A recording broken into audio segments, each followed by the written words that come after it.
La Fondation Bert. La Fondation Bert est une institution éducative d'art et d'horticole. Il est situé dans Lower Merion, une banlieue de Philadelphie. C'était créé par Albert Barnes en 1922. Il était un chimiste qui a fait de fortune après son élaboration du médicament Argol. Il a utilisé cette fortune pour recueillir plus de pièces artistiques. Maintenant, la fondation a plus que 2500 objets. Une estimation de la prix de les objets est 25 millions. Beaucoup de les pièces sont impressionnistes et modernistes créées par les artistes européens. Il y a nombre de pièces qui sont les produits de les meilleurs artistes français. Il avait 181 œuvres par Renoir et 69 par Cézanne. Aussi, il y a 59 par Henri Matisse, 18 par Rousseau et 11 par Degas. Une des meilleures pièces dans la collection de la Fondation est une pièce par Claude Monet. Il est intitulé « Le bateau étayé » et il montre un bateau sur un lac Pacifique. Le fondateur, Albert C. Barnes, était un chimiste célèbre et philanthrope.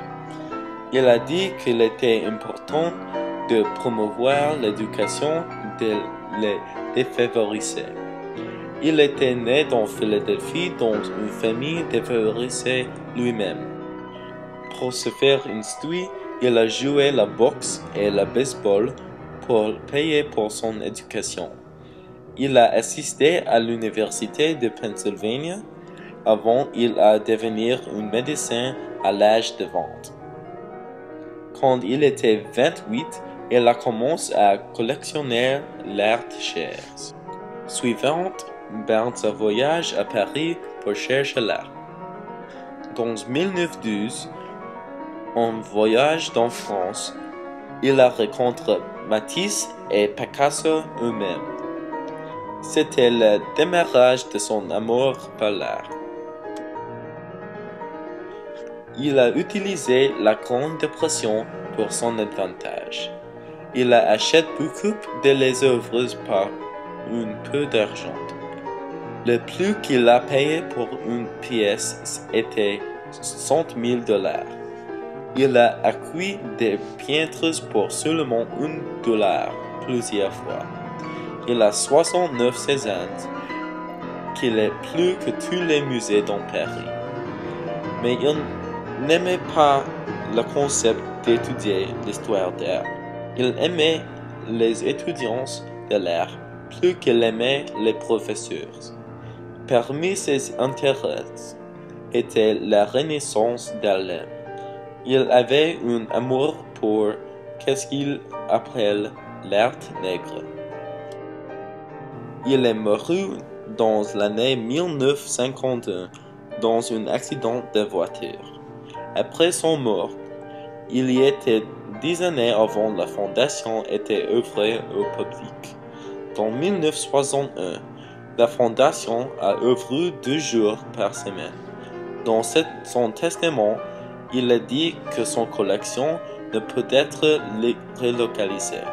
Mais maintenant, son collection est déplacée au musée Philadelphie. C'était une institution qu'il n'aimait pas complètement. Dans 2009, il y était un film appelé L'art de la voler, de la sujet de ces pièces. L'art est une partie intégrale d'une culture, mais la culture de France et la culture d'Amérique étaient très différentes pendant la période. L'art était très similaire, et un passionné de l'art vrai comme Albert Barnes aimait tout. La mémoire de Barnes vit toujours dans son collection et dans la fondation.